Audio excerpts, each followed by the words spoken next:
Today, a deep dive into the world of scams, both funny and not so much.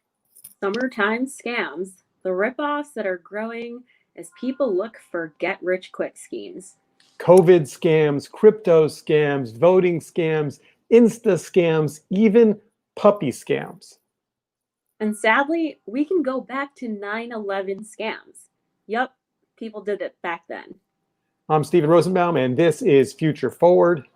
I'm Alexa Scordato. Let's launch. So, is it too grim? I looked at the scam topic as a midsummer topic, and I thought this is a buzzkill for some people. And then I was like, but they're actually. I think it's good. It's going to be a half hour that's going to be informational. You're going to learn things, and also kind of like you're going to shake your head and be like, really? People do that? Like, this whole year has been a buzzkill. So, and the last 4 years have been one big, really? People think that way? Yeah, no. Somebody online had a T-shirt that said 2020, and then it had the 5 stars under it, and 4 of them were grayed out, and it was a 1-star year. And I was like, yeah, that's probably not that wrong. Yeah.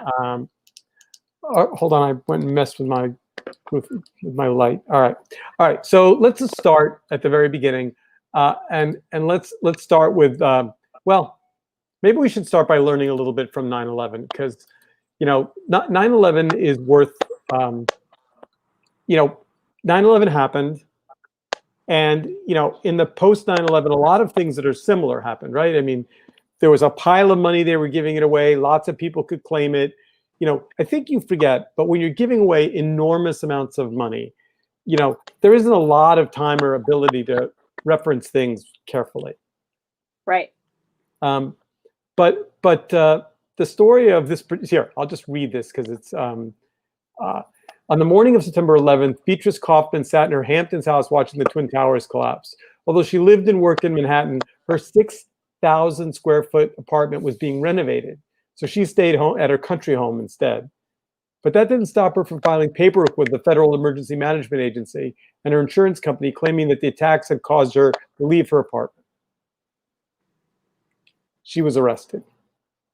Yeah, that's 6,000 square foot apartment.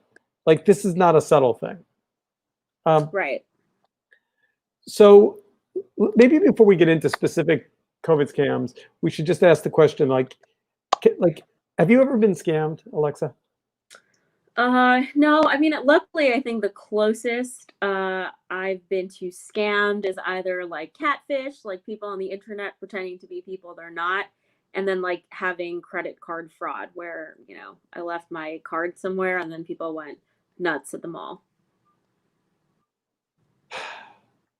Yeah, I've been scammed once, and I thought about telling the story on this podcast, and I think I'm not feeling quite that self-revelatory today, so I'll just. Oh, is that traumatic for you? It's a long time ago, but yeah, there's some trauma. Yeah. It doesn't feel good. Like because it's malicious, right? It's like people at the other end who are blatantly taking advantage of the situation. So I'll just give you one example. By the way, there's a weird clicky noise. Do you hear that, or is that your keyboard? Not my keyboard. Interesting. All right, we're getting a clicking. Let me see. I don't know what that is. So one of my family members is looking for an apartment and went on Craigslist, and there was this really charming, hey, we've got this apartment, we've moved out of the city, we need someone to rent it, it's sitting empty, just send me $25 and I'll send you the keys to look at it. Okay. Turns out that's a standard Craigslist scam. Ooh, okay. And it's $25. Just Venmo me and I'll send you the keys. And the pictures are great. Mm-hmm. And it's in a perfect neighborhood. Yep. And I was going to say, I didn't fall for the scam, but I definitely have run into shady Craigslist apartment things. So the thing about that is, if you're, looking to make a living online and you're broke and you need to, Like the truth is, you could post that on Craigslist. You could find a bunch of you go on, Street Easy, find a nice apartment, put it slightly under market, make up an address, put together a Venmo thing, and I mean, you could harvest, people at $25 a pop all day. So what I encountered on Craigslist was something even worse, which was someone showing an apartment and then collecting the deposit to hold it. Yep. Heard of that one as well. Yeah. Collecting a deposit to hold it. And then vanishing. Yep. So how did they show the apartment? They had keys. Like one was like an NYU student who I guess was maybe vacating the apartment or maybe even house sitting. Wow. Yeah, it's sad. Oh, that's dark. All right. So we're going to dive into a couple of specific. This is you can either this podcast can either be like a there but for the grace of God go I show, or it can be, oh, by the way, we're doing more now with people commenting. So, here I see we have 2 comments. So let's see if anybody's got good scams. So Bernie Gershon is saying nobody from the Hamptons could see the towers collapse. Yes, Bernie, of course. We mean on television. Sorry, but here, I'm just going to post. This is Maria saying, I had a tenant rip me off by giving credit cards as she lived at my house and then spending money. Not good. About $30K. She got arrested. All right. Well, that's good to know. She got arrested. So if the lesson from this podcast are be a scammer, get arrested, I think we maybe wouldn't be quite as grim about it. But so let's just start with the first one. This is from The City, which is this terrific new New York City website. And the headline is "Scammers Love a Crisis. Here's what you need to know to protect yourself." And I think, so this is a list of all of the scams that are going on that they kind of rattle off. The one this is the first one, and it hasn't happened to me, but I did think about it.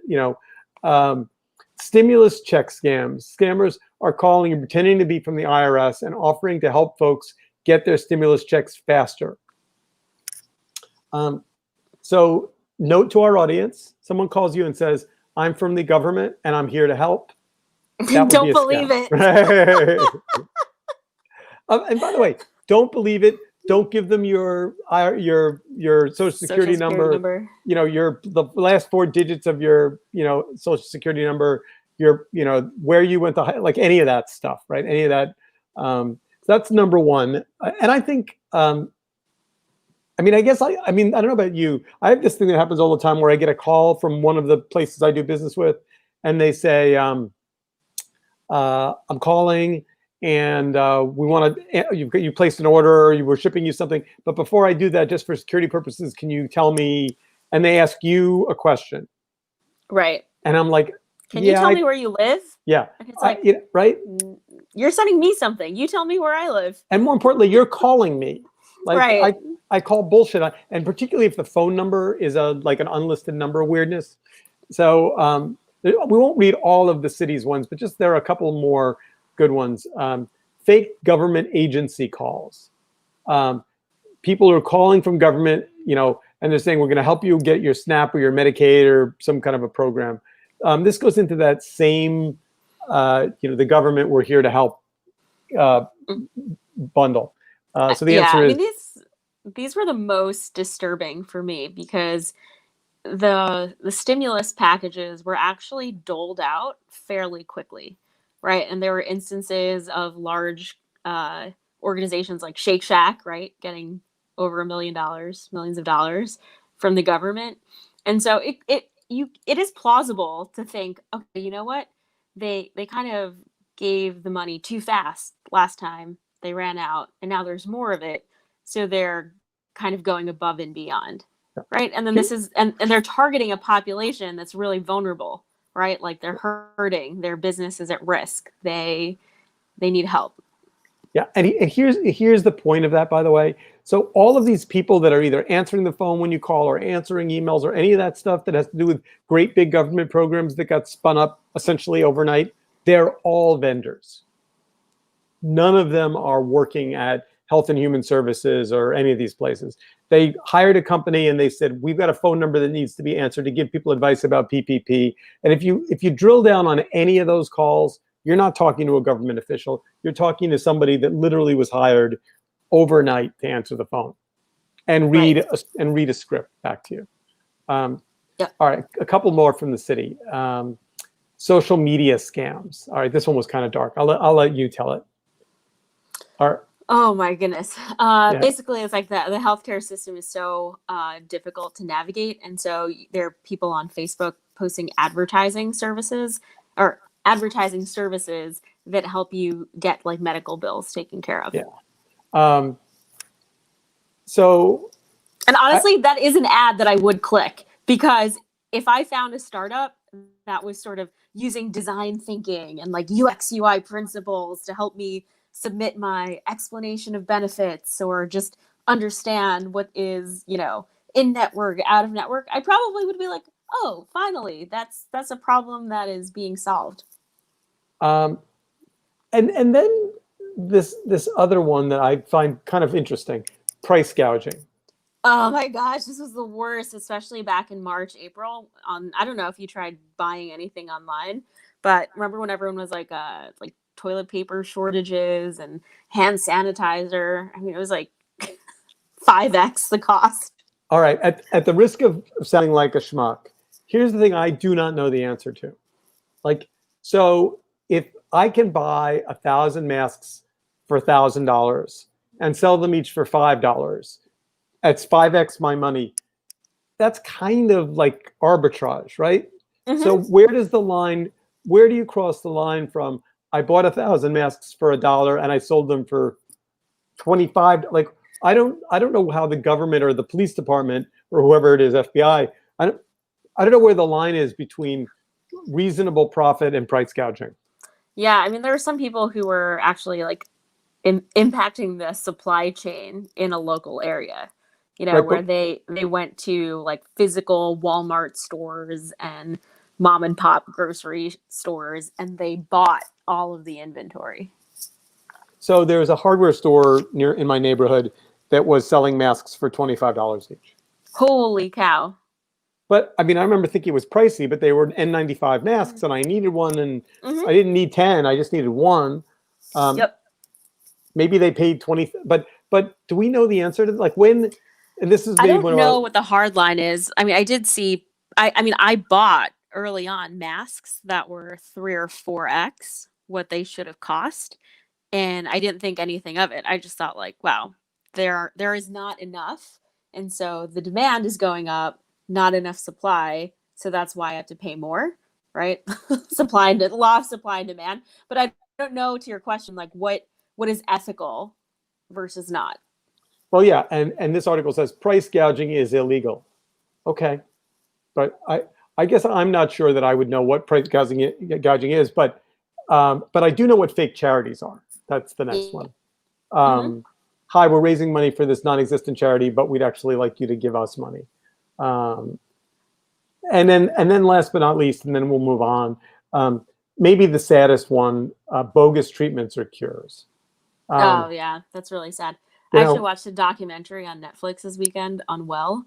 It was talking about essential oils. It's like multiple episodes on cures and wellness treatments and fads that need to be debunked.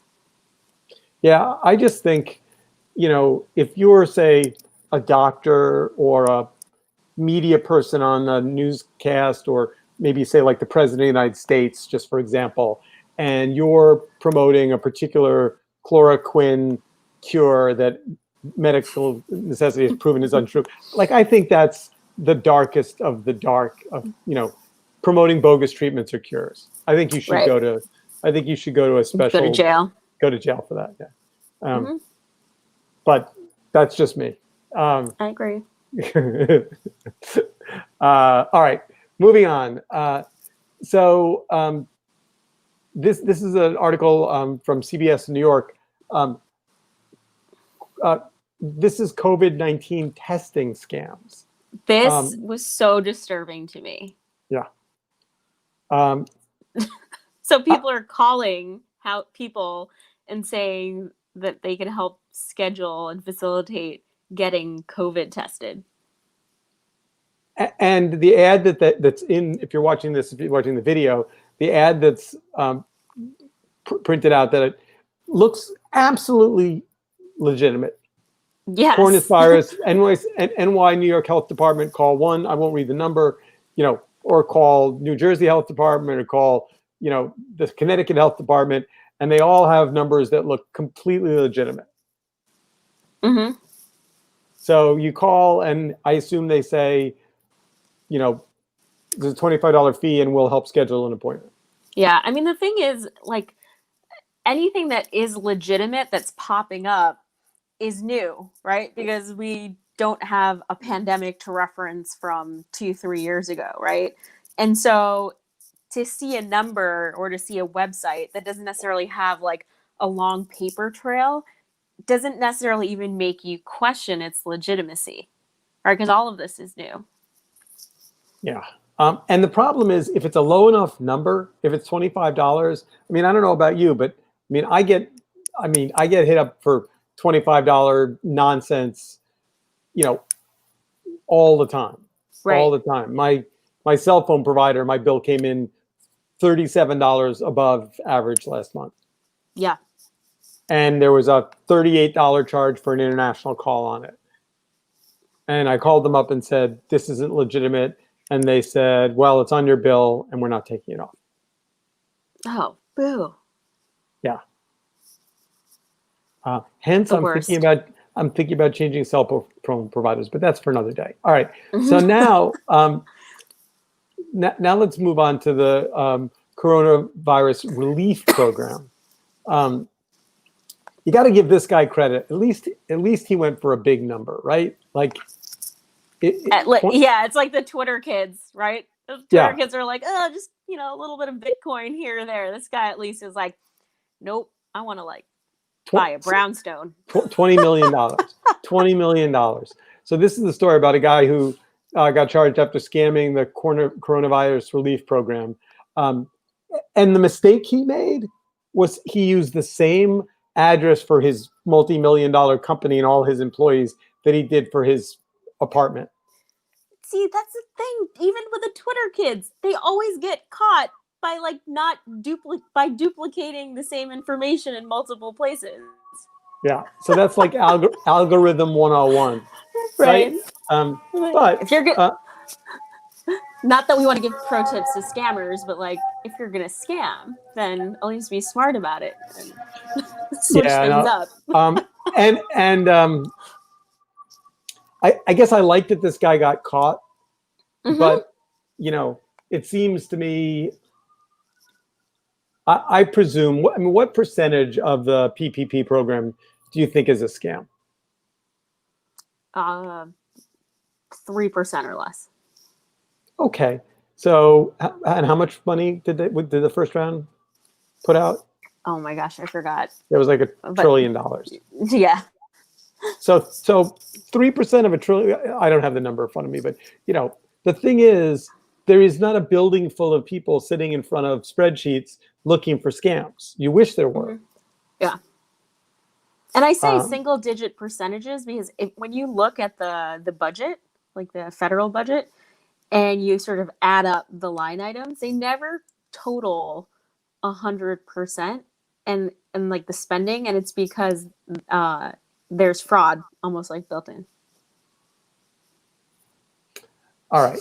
I have nothing back. Let's go to the daily news and talk about crypto. So this is a big number. Again, would you know crypto scam if it was sitting in front of you and barking up and down like a dog? I'm not sure I would. No, because the whole thing, everyone who's really passionate about crypto touts it as being this secure thing that is safer than regular currency. So this is a Brooklyn teen who ripped off crypto people for $1 million. Here, I'll read it because it's good.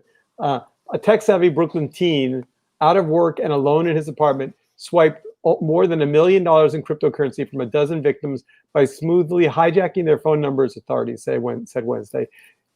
Youssef Salesi pled not guilty to first-degree larceny, identity theft, and other charges in Manhattan Supreme Court.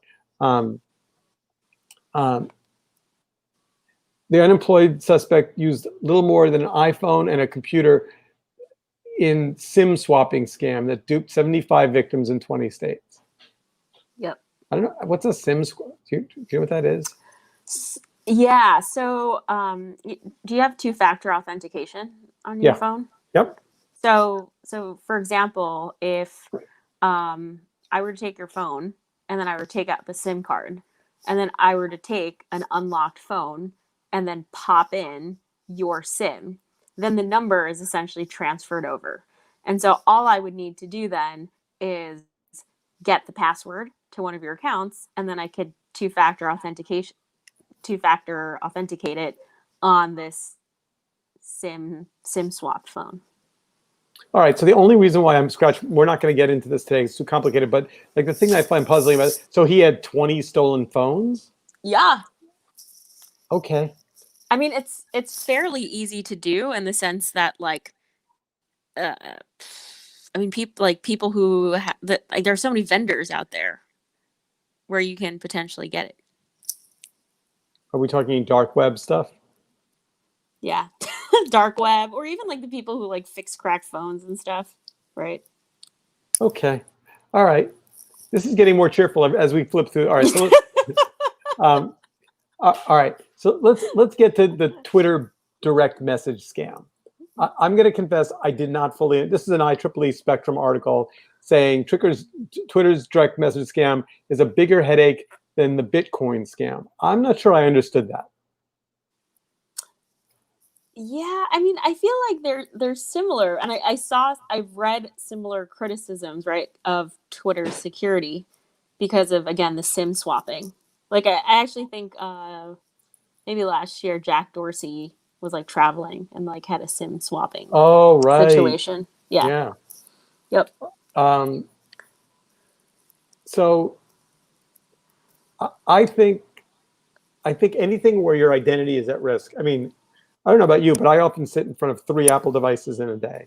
I've got a desktop computer, I've got either an iPad or a laptop, and I've got a phone. So and it occurs to me that like Apple, a lot of these companies now presume that you have multiple devices and that you can, if you lose your phone, very quickly it becomes hard to get into things. Yeah. So I think here's one of the main takeaways, or one of the main points that I think this article is saying, which is like the DMs are not encrypted, and the content of those DMs is accessible to sort of a vast number of Twitter employees. And so that is what is disturbing. And maybe this is just me being so close to some of this stuff, but it's like, no shit, Sherlock. Like, I can tell you that, like, as a marketer who has worked at lots of different tech companies, I mean, yeah, like unless you're a publicly traded company or you have like legal and compliance really running a tight ship, there are a lot of systems internally that expose and reveal PII, personally identifiable information. Which is why, not to be a broken record, somebody hasn't released Donald Trump's taxes by now seems baffling to me. Yeah. Like, how many people at the IRS could just go, oops, I pushed the wrong button. I'm sorry. I accidentally emailed that to the New York Times. Right. Yeah. At one point when I was worked up about Trump's taxes, I was like, I want to start a legal defense fund and just start raising money for the IRS employee that will do that and then want to be defended. Yeah. But all right, we have a couple more, then we're going to run out of time. So let's get to this is just the list of standard Craigslist scams and frauds. This is, by the way, great site, fraudguides.com. I'd never seen this. It's good. Yeah, a little, it is good. Like, disconcerting though that there's an entire website dedicated to shady business. I like the headline, the second paragraph, all big font. Make sure you're really on Craigslist. Honestly, though, it's so easy. Like when you click on links and stuff in your email, like the phishing scams, I totally know how people's computers get hacked. So you're saying I should go and that someone registered Craigslist.com and some number of people would see it as there'd be a typo and they'd Yep. show up. Yeah, Craigslist, two eyes, whatever. I mean, it could be so subtle. Again, for listeners at home, employment opportunities abound for the fraudster, for the emerging fraudster. All right, so we're not going to read through all of the Craigslist frauds because they're all depressing as hell, and there's a lot of them. Now again, this is Alexa advice. Like Instagram scam. There's an Instagram scam. I mean, unless you consider all of Instagram a scam, which I don't, of course. Yeah. I mean, again, it's just one channel. It's like one medium, and you look at like Instagram sort of being like link in bio, right? It's like, so people are just like swiping through content, like not really thinking. I can totally see how this happens. Yeah. So here's what they posted. Hello, we came across your Instagram page after showing it off to the Runway Fashion label in New York. They were interested in working with you.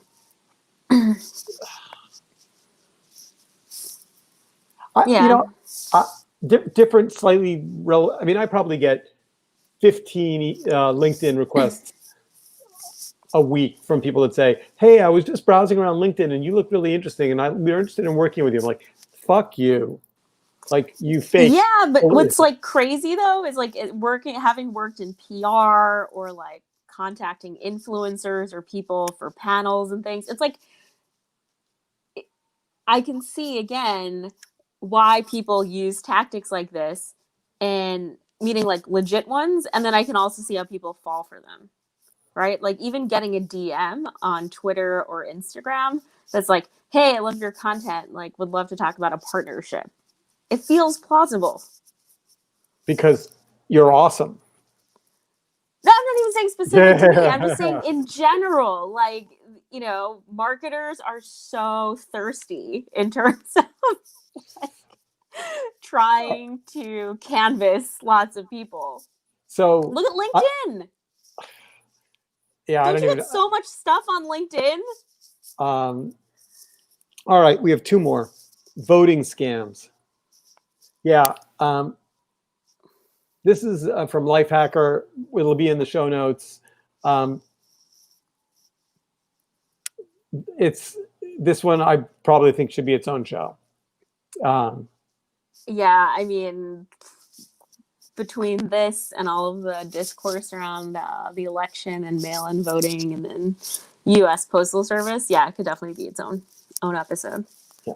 By the way, if you're interested, I have a really, really gorgeous mail sorting unit that I was able to pick up really cheap that I could sell to you because the government's putting them out on the street.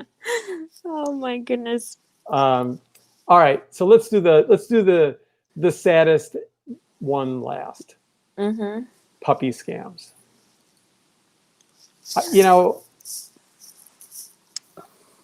I have to say this was not the one I was expecting. Yeah, I don't even know what to think about this. People are at home, their kids are at home, they're trapped in the apartment, and they think to themselves, this would be the perfect time to get a pet. Yep. They go online, they find either a breeder or someone who's looking to facilitate a donation. You look at the puppy, they show you some video, you fall in love, and they say, we're going to get, the puppy's coming, with a bunch of other puppies from South Carolina. They'll be in New York next week. We just need a down payment of $250. Mm-hmm. Who would possibly do that? A lot of people. Yeah. Now, to be fair, we were pandemic puppy adoptors, but we knew we found an organization. They were reputable. We knew people there. We spoke to them. But all of that energy that kind of made somebody want to decide that they want a puppy, and now is the good time. Yeah, I get that. So So what is the lesson, kids, that we've learned from today's show? Don't be a fool on the internet. Yeah, I was gonna. If it seems too good to be true, then it's too good to be true.